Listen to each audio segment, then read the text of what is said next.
Good morning, this is Florida Plant Mama coming to you from Zone 10A, Central Florida. It's now the end of May and it's gotten so hot here in Central Florida that it's time to start really considering what I'm going to do with my summer garden. It is time to start getting rid of the warm weather crops and to start moving into the hot weather crops. As you can see, it's pretty gray and gloomy out here today, so there's not much I'm going to be able to accomplish today. However, I am going to walk around and take inventory of the garden and see what needs to be harvested, what needs to be pulled, and what I plan to do in these upcoming summer months. Because the garden stays open all year round. Come on out.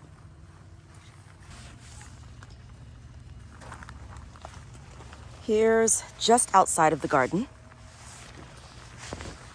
the perimeter. Ground cherries are ready for harvest. Boy, are they. Gotta get out here and pick those up. Lots of Everglades tomatoes to pick. Biden's Alba to get out of the way of my Darrow's blueberries, which are also ready to pick. What else?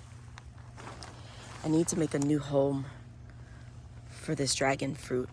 It's gotten a lot taller and actually needs to go somewhere near the other dragon fruit. The mango P22 is growing more leaves, looking good. The variegated lime has some pretty new leaves as well. I still don't know what this is. I want to say that it's a bitter melon, but I haven't gotten any fruit yet, so I can't tell what it is, but it's growing up, which I don't want it to do. And we have a callaloo volunteer here in one of my blueberry plants. That happens quite often. The volunteers grow everywhere. Surprisingly, the dahlias did well here in bags. I think I'm going to place more bags along here for dahlias in the future. Isn't that absolutely gorgeous? Oh, that is so pretty, and we've got more coming. Those are Stokes aster plants or flowers in front of my sugar apple tree.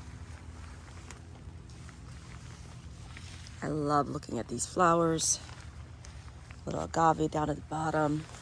As you can see, the nursery is now finally empty. It is too hot to start anything right now in Florida outside. So anything I will be starting from here until probably about September will be inside. My mums are still going strong. A little bit of deadheading to do. And look at my desert rose there. It's flowering. Let's go inside and see what else has to be done. Okay, this is not a garden tour, so I won't be going into the state of every plant and the name of every plant, but we will be covering a few of them during this walk.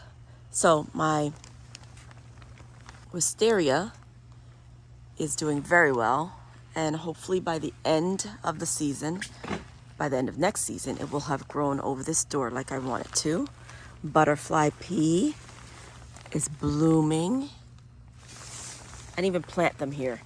They were definitely volunteers. I planted them 2 seasons ago. The herb bed is looking pretty good considering it's been so hot. The borage laying on the ground right here is no longer happy.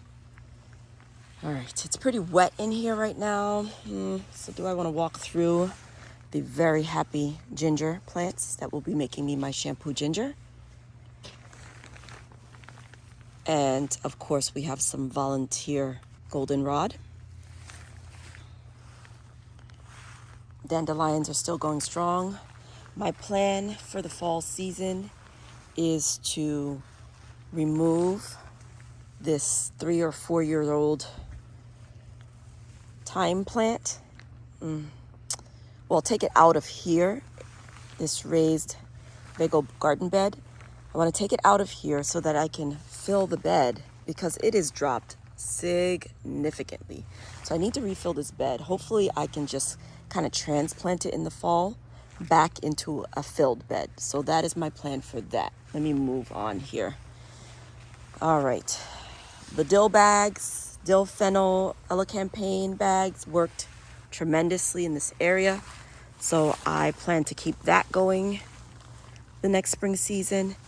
Peppers in this area didn't do very well, but that's because they don't get enough sunlight. They just don't. So we'll have to choose something else to go in the bags in this area next time. This area here did very well. We've got some Stokes aster coming in here. We have a few volunteer cherry tomatoes. I believe they are sun gold tomatoes, but they did volunteer, so it's hard to tell. I just pulled out the calendula that was planted in this bag because its time was done. I planted a squash here and a squash here and sage with a few more calendula. Hopefully, because the area is kind of shaded, I can get a succession growth of these plants here. The broccoli has gone to seed and is crazy. That needs to come out. This one too. The peppers in this bed did okay. They're still growing. I've got to stake them up. You can see we've got a pepper here and a pepper here that I have not yet staked, and the rain has just kind of pushed them over. But pepper season so far has been amazing.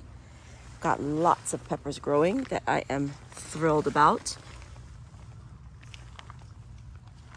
And we've got some ready for harvest. Okay, calendula over here is still doing okay. This was my late bed that I just wanted to plant herbs. Look at that sunflower. Oh, another dandelion there or sunflower, I'm not sure. I just wanted to plant herbs and zinnias and flowers in this bed. And it's actually, with the rain, it's doing pretty well. Even this borage is still upright and alive. Got pigeon pea in here. And look at that. These leeks are actually even still doing okay. So I put the pigeon pea in here because they'll go all summer. I've got a couple of roselle in here as well. I thought I was gonna empty this bed and this bed because I got new raised Vego garden beds for Mother's Day, an L-shaped one actually, and I was gonna put it here, but I'm not ready to empty these beds yet, so it's gonna have to wait. I gotta pull these carrots. These cabbages, I can't even believe they're still here. And they're even still trying to head, so I'm just leaving them alone. Same with those. I just leave them. And of course, here we still have arugula that has flowered, and I'm just leaving it there because the pollinators love it. The Barbados cherry tree has sprung back to life. I have got to control this flame vine here. Okay, to continue, I'm gonna show you my nightmare area, okay? This bed has not turned out at all like I wanted it to, so we're gonna be revamping it. This is it. This is the bed that I'm talking about.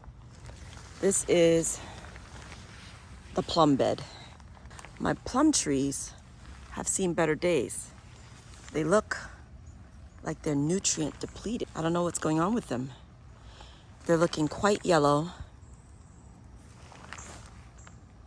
And this bed is looking wild, which I kind of wanted. I just, my vision was a little bit different for how wild it is.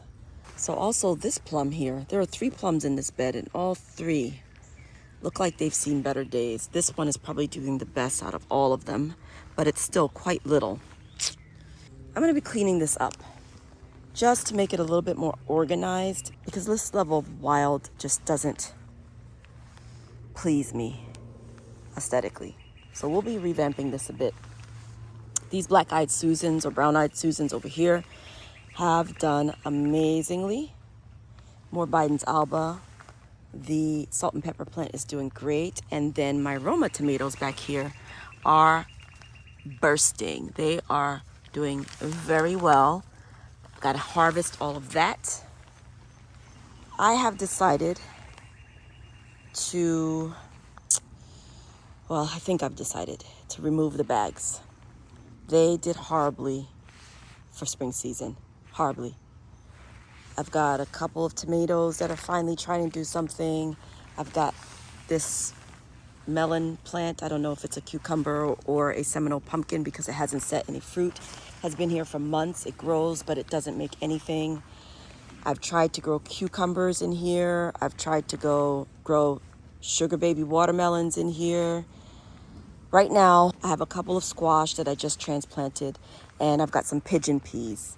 But these bags just don't stay consistently moist despite the sprinkler system during dry season. So I've got to rethink this bed. It hasn't done well in a good 3 or 4 seasons. So we've got to work that out. For the upcoming hot season or summer season, I plan to continue with pigeon peas, with the roselle. I'm gonna do some cranberry hibiscus. In fact, I actually have volunteer cranberry hibiscus plants to relocate.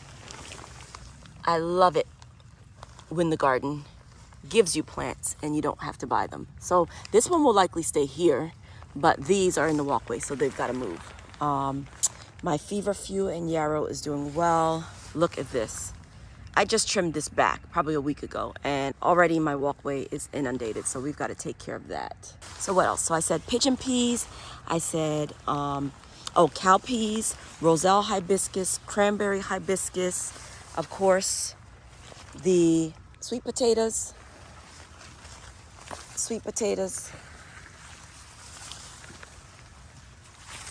Look at that pomelo. I have my first few dates, everybody. Look at that.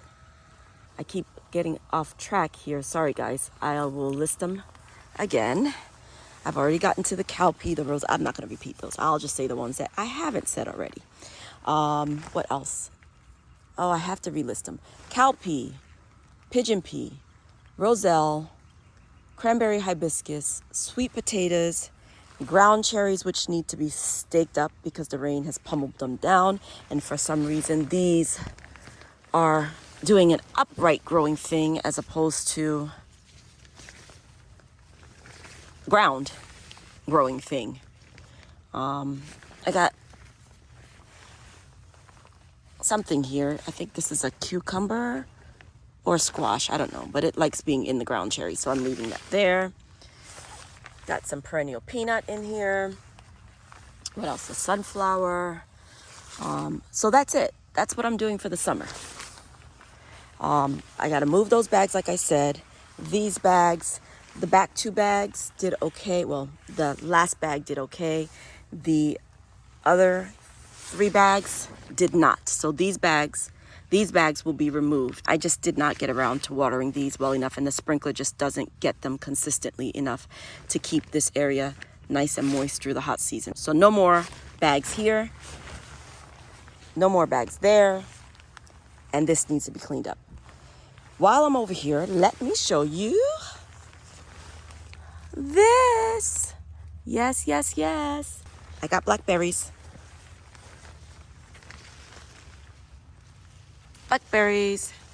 And more peppers to harvest.